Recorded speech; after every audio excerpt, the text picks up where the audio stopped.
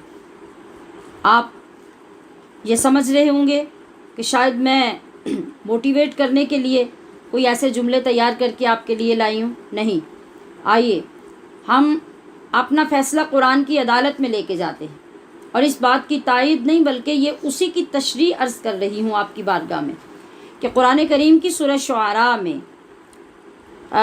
سیدنا موسیٰ علیہ السلام اور جادوگروں کا واقعہ بہت تفصیل سے ذکر ہوا ہے، جس کو میں اتنا مختصر کر کے عرض کرتی ہوں جس سے آپ کو بات کی سمجھ آ جائے۔ موسیٰ علیہ السلام نے جس وقت نبوت کا اعلان کیا اللہ کے حکم کے مطابق،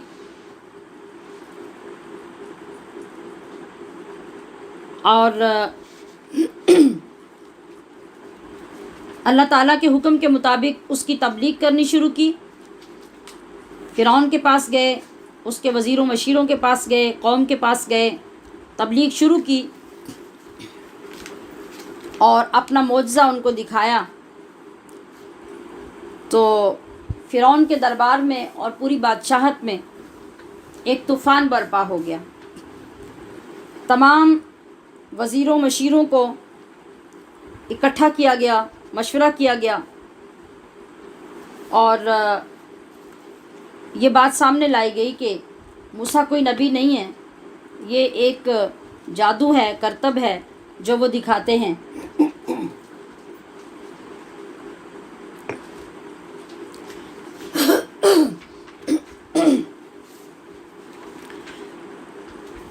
تو فرعون کے وزیروں نے یہ کہا ہمارے پاس ایک ترکیب ہے۔